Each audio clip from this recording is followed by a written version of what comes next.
Hello साथियों, नमस्कार, आदाब, सत श्री अकाल। आप देख रहे हैं 7-Eleven स्टडी यूट्यूब चैनल। और आज हम जो चर्चा करने वाले हैं, एक ओल्ड पेपर की चर्चा करने वाले हैं, जो कि ARO का पेपर है, यानी असिस्टेंट रिसर्च ऑफिसर, जो कि RPSC द्वारा लिया गया था। सब्जेक्ट इसका जो था GK और हॉर्टिकल्चर था, और ये 29 अगस्त 2022 को इसका एग्ज़ाम हुआ था। तो इसमें राजस्थान के GK के जो क्वेश्चन, उन पर अपन अच्छे से विस्तृत व्याख्या के साथ चर्चा करने वाले हैं। तो चलो शुरू करते हैं आज का सेशन। आज के सेशन के पहले सवाल की ओर बढ़ते हैं अपन। थोड़ा सा बड़ा कर लेते हैं, आपको अच्छे से दिख जाए, ठीक है, विजिबिलिटी में कोई दिक्कत ना हो। ये लो, आपके सामने आ गया, अच्छे से सवाल आ चुका है। पहला सवाल जो है आपका कि बौद्ध मठ बैराट के बौद्ध मठ और अशोक स्तंभ के आधार पर राजस्थान में बौद्ध धर्म के प्रमुख स्थान थे। क्या सवाल है? अच्छे से हमेशा देखो, जब भी आपका एग्ज़ाम हो तो सवाल को अच्छे से रीड किया करो भाई। सवाल को मैं कहता हूँ 2 बार अच्छे से पढ़ो, क्योंकि जो सवाल अच्छे से पढ़ेगा तो उसको आंसर अच्छे से दे सकेगा, यानी उसके निगेटिव होने के चांसेस नहीं रहेंगे। क्या अक्सर उस क्वेश्चन में क्या होता है, जैसे क्वेश्चन नहीं है या है पूछा तो उसमें कन्फ्यूजन में गलत हो जाता है, ठीक है। और ऑप्शन को भी अच्छे से रीड किया करो। तो पहला क्वेश्चन अपना, बैराट के बौद्ध मठ और अशोक स्तंभ के आधार पर राजस्थान के बौद्ध धर्म के प्रमुख स्थान हैं। तो इसका जो सही उत्तर रहने वाला है, एक तो बैराट हो जाएगा अपना, एक लाल सोट हो जाएगा, एक शेरगढ़ हो जाएगा, एक नगरी हो जाएगा, ठीक है। ये चारों जो स्थान थे, ये बौद्ध धर्म से इनका संबंध था भाई, ठीक है। और अशोक के स्तंभ के आधार पर राजस्थान में बौद्ध धर्म के जो प्रमुख स्थान थे, ठीक है। अशोक के स्तंभ में ये लिखा हुआ बैराट, लालसोट, दौसा, नगरी, चित्तौड़, उदयपुर, ठीक है। तो नेक्स्ट अगले क्वेश्चन की ओर चलते हैं अपन।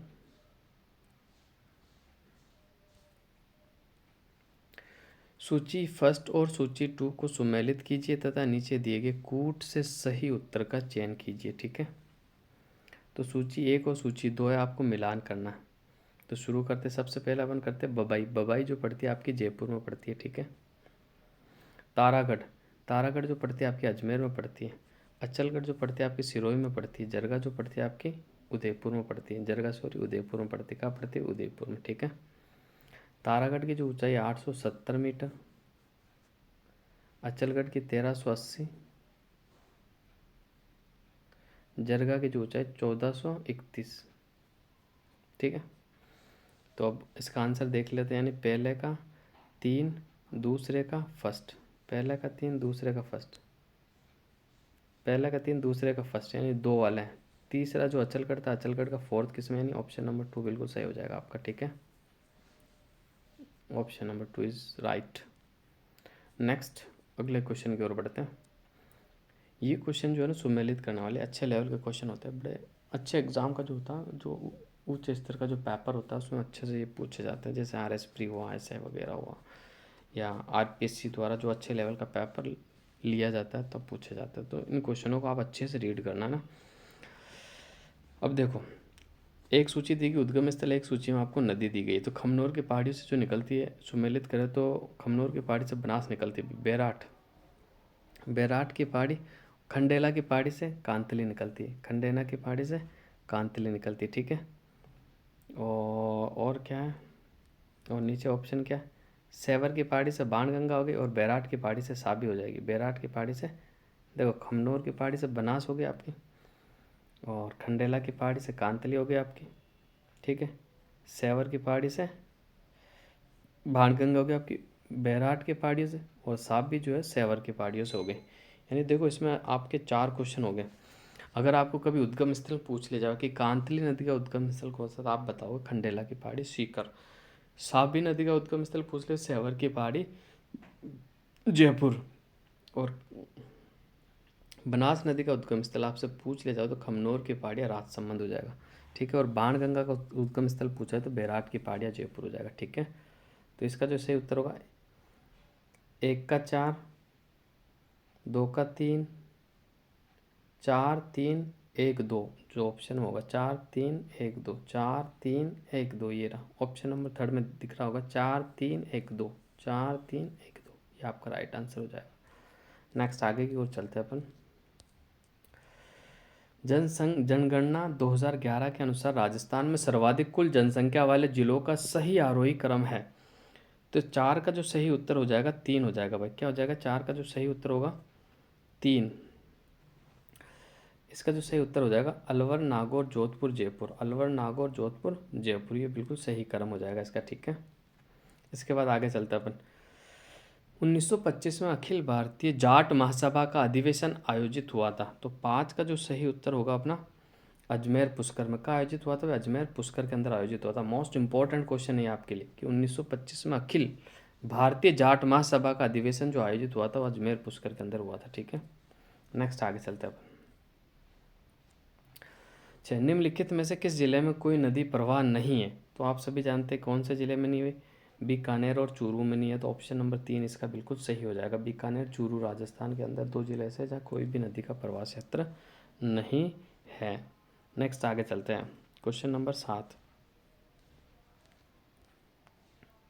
जोधपुरी साफा को प्रसिद्ध करने का जो श्रेय जाता है, तो इसका जो सही उत्तर है, वैसे आरपीएससी ने इस क्वेश्चन को डिलीट कर दिया था। इसमें जो साफा का जो वास्तविक श्रेय था उस शासक का नाम चारों ऑप्शन में नहीं था, इसलिए इस क्वेश्चन को डिलीट कर दिया गया है। ये क्वेश्चन आपका डिलीट है भाई। ठीक है, नेक्स्ट आगे चलते हैं अपन।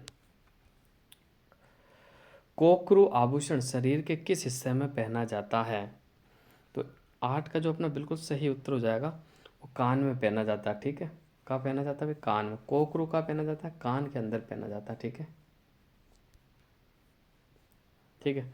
इसके अलावा कान में जेला, पीपल पत्रा, झमटिया, ये भी कान में ही पहना जाता है। ठीक है, तिमनिया जो है वो गर्दन में पहना जाता है। चूप जो है दांत में पहना जाता है। ठीक है, कलाई का जो आभूषण है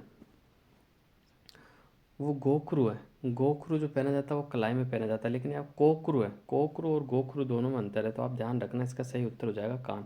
आप इसको समझ रहे हो कि ये गोखरू है, नहीं, गोखरू नहीं है। ये कोकरू एक अलग आभूषण होता है। ठीक है, जो कि कान में पहना जाता है, जबकि गोखरू जो है वो कलाई में पहना जाता है। नेक्स्ट आगे चलते हैं। प्राचीनतम पंचमार्क सिक्कों का समय क्या था? तो क्वेश्चन नंबर 9 का जो बिल्कुल सही उत्तर रहेगा आपका कि 800 ईसा पूर्व से 500 ईसा पूर्व प्राचीनतम पंचमार्क सिक्कों का समय था। प्राचीनतम पंचमार्क सिक्कों का क्या समय था? 800 ईसा पूर्व से 500 ईसा पूर्व के मध्य में। नेक्स्ट आगे चलते हैं अपन गाइस। अगले क्वेश्चन नंबर 10 की ओर चलते हैं। बहुत ही अच्छा क्वेश्चन, अगर लेवल का क्वेश्चन नहीं है, एक मज़ा आ जाएगा आपको इस क्वेश्चन में। कि त्यागभूमि यानी मासिक हिंदी समाचार पत्र 64 में से कितने परस्पर स्त्रियों की सामाजिक जागृति के लिए आरक्षित है? देखो, अब ये सवाल बहुत ही लेवल का सवाल है, नहीं बहुत डीपली पूछा गया है। और इसका जो सही उत्तर हो जाएगा 16। क्या उत्तर हो जाएगा भाई? 16 उत्तर हो जाएगा इसका बिल्कुल। ठीक है, ऑप्शन नंबर 4 जो है बिल्कुल सही उत्तर होगा इसका। त्यागभूमि मासिक हिंदी समाचार पत्र में 64 में से 16 पृष्ठों पर स्त्रियों की सामाजिक जागृति के लिए आरक्षित थे। नेक्स्ट आगे की ओर चलते हैं। राजस्थान वानिकी और जैव विविधता परियोजना फेज 2 को वित्तीय सहायता उपलब्ध करवाई थी। ठीक है, उपलब्ध करवाई थी। तो इसका जो सही उत्तर हो जाएगा अपना क्वेश्चन नंबर जो 11 है, इसका जो सही उत्तर होगा वो बिल्कुल 2, जापान अंतर्राष्ट्रीय कोऑपरेशन एजेंसी यानी जायका के द्वारा। ठीक है, इसकी शॉर्ट फॉर्म होती है जायका। ठीक है, JICA, जायका। नेक्स्ट आगे की ओर चलते हैं। क्वेश्चन नंबर 12, चंदनराज की रानी रुद्राणी जो कि पुष्कर में प्रतिदिन 1000 दीपक जलाकर भगवान महादेव की उपासना करती थी, किस वंश से संबंधित थी? तो इनका जो संबंध था वो ऑप्शन नंबर 4 यानी शाकंभरी के चौहान, बिल्कुल राइट आंसर हो जाएगा। ऑप्शन नंबर 4 जो कि शाकंभरी के चौहान से इनका संबंध था। नेक्स्ट आगे चलते हैं। भरतपुर प्रजामंडल का पंजीकरण करने के बाद उसका नाम बदलकर रखा गया। तो उसका नाम जो बदल कर रखा गया वो भरतपुर प्रजा परिषद रखा गया। क्या रखा गया? भरतपुर प्रजा परिषद रखा गया। ठीक है, नेक्स्ट आगे चलते हैं अपन। वाद विवाद शैली में लिखे गए चोपड़ा संबंधित है। तो चोपड़ा ग्रंथ का जो संबंध है वो किन से है भाई? आप सभी जानते हो निष्कलंक संप्रदाय से है। ठीक है, जिसके संस्थापक कौन है? संत मावजी है। ठीक है, इनकी प्रधान पीठ जो कि साबला ग्राम डूंगरपुर में है। नेक्स्ट आगे की ओर चलते हैं। 15, जनगणना 2011 की जनगणना के अनुसार निम्नलिखित में से किस जिले में नगरीय जनसंख्या का प्रतिशत सर्वाधिक रहा? तो 15 का जो सही उत्तर हो जाएगा ऑप्शन नंबर 4, कोटा। लगभग 60% में शहरी जनसंख्या निवास करती है। ठीक है, नगरीय जनसंख्या जो निवास करती है 60% कोटा के अंदर निवास करती है। जाखम नदी की एक सहायक नदी है, तो इसका जो सही उत्तर हो जाएगा सोम। जाखम नदी की जो सहायक नदी है वो कौन सी नदी भी? सोम। ठीक है, नेक्स्ट आगे की ओर चलते हैं अपन। बाबर के पुत्र कामरान और बीकानेर नरेश के मध्य युद्ध का वर्णन किस ग्रंथ में मिलता है? तो इसका जो सही उत्तर हो जाएगा क्वेश्चन नंबर 17 का राव जेत सिर और छंद। बिट्टू सूजा का जो ग्रंथ है राव जेत सिर और छंद, इसके अंदर बाबर के पुत्र कामरान और बीकानेर नरेश के मध्य युद्ध का वर्णन आपको मिलता है। नेक्स्ट आगे की ओर चलते हैं। मोटा राजा ने अपनी पुत्री जगत गुसाई का जो विवाह है किस मुगल युवराज से किया था? ठीक है, तो इसका जो सही उत्तर हो जाएगा ऑप्शन नंबर 1 सलीम। सलीम से किया था। किससे किया था? सलीम। और सलीम जो नाम था वो जहांगीर का था। मुगल बादशाह जहांगीर का नाम जो था वो सलीम था। ठीक है, तो जगत गुसाई का जो विवाह हुआ था वो सलीम से हुआ था। ठीक है, नेक्स्ट क्वेश्चन की ओर बढ़ते हैं। वाद्य यंत्र अरबी ताशा मेवाड़ के सैनिक यंत्रों में से कब शामिल किया गया था? ठीक है, तो क्वेश्चन नंबर जो 19 का जो सही उत्तर हो जाएगा वो बिल्कुल सांगा द्वारा बयाना के युद्ध में बाबर को पराजित करने के बाद। ठीक है, वाद्य यंत्र अरबी ताशा मेवाड़ के सैनिक यंत्रों में कब शामिल किया गया था भाई? यानी सांगा द्वारा बयाना के युद्ध में बाबर को पराजित करने के बाद ये शामिल किया गया था। नेक्स्ट आगे चलते हैं अपन। राजस्थान की किस झील से श्यामपुरा और भाट नहरें निकलती है? तो इसका जो सही उत्तर हो जाएगा ऑप्शन नंबर बिल्कुल 3 सही होगा, जयसमंद झील से। ठीक है, जयसमंद झील कहाँ पड़ती है? उदयपुर में पड़ती है। कहाँ पड़ती है? उदयपुर में पड़ती है। ठीक है, नेक्स्ट आगे चलते हैं अपन। निम्नलिखित में से हाड़ौती का पठार अवस्थित जिला है? तो हाड़ौती का पठार में जो है वो कोटा। आप सभी जानते हो कि भाई हाड़ौती के पठार में 4 जिला आते हैं, कोटा, बूंदी, बारा और झालावाड़। कोटा, बूंदी, बारा, झालावाड़। तो इसमें जो कोटा दिया हुआ वो हाड़ौती के पठार में शामिल है, और हाड़ौती का पठार जो है मालवा के पठार का उत्तरी भाग है। नेक्स्ट आगे की ओर चलते हैं। निम्नलिखित में से कौन सा पश्चिमी राजस्थान में पाया जाने वाला बालू का स्तूप का प्रकार नहीं है? देखो, सीप भी एक बालू का स्तूप है, बरखान भी है, पैराबोलिक भी है, लेकिन बजादा नहीं है भाई। तो इसका जो सही उत्तर होगा ऑप्शन नंबर 3 हो जाएगा, बजादा। नेक्स्ट क्वेश्चन की ओर बढ़ते हैं। स्टेट फॉरेस्ट रिपोर्ट 2021 के अनुसार राजस्थान में वास्तविक सर्वाधिक वन क्षेत्रफल वाले जिलों का सही युग्म है। तो क्वेश्चन नंबर 23 की अगर बात करते हैं अपन, तो एक ऑप्शन नंबर 1 जो है कि बिल्कुल सही हो जाएगा, उदयपुर और अलवर। उदयपुर और अलवर बिल्कुल सही आंसर हो जाएगा इसका। ठीक है, नेक्स्ट आगे की ओर चलते हैं। राजस्थान में सूखा संभावित कार्यक्रम कब प्रारंभ हुआ था?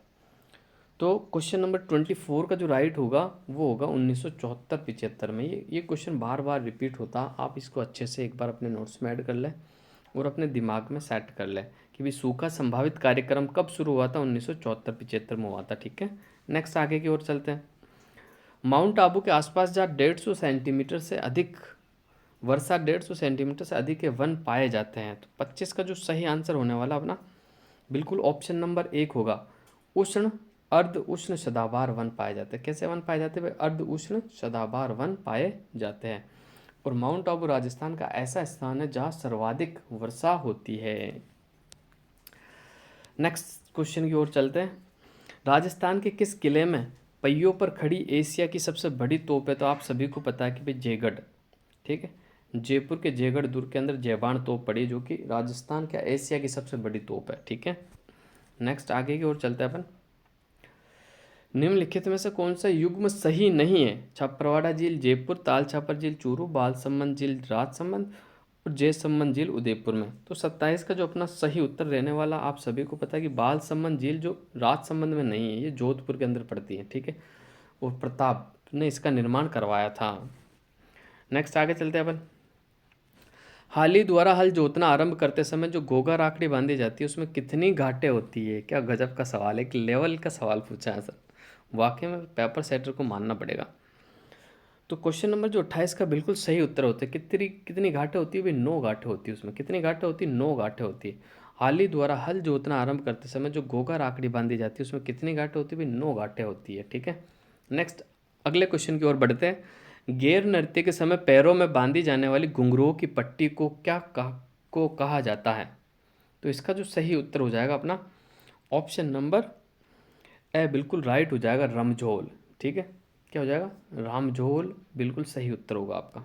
नेक्स्ट, आज का लास्ट क्वेश्चन, राजस्थान में पर्यावरण और जलवायु परिवर्तन निदेशालय की स्थापना किस वर्ष हुई थी? तो क्वेश्चन नंबर 30 का जो बिल्कुल सही उत्तर होगा 2019 में हुई थी। कब हुई थी भी? 2019 में हुई थी। राजस्थान में पर्यावरण और जलवायु परिवर्तन निदेशालय की स्थापना 2019 में हुई थी। तो आज का सेशन यही समाप्त करते हैं, नेक्स्ट सेशन में आपसे फिर मुलाकात होगी।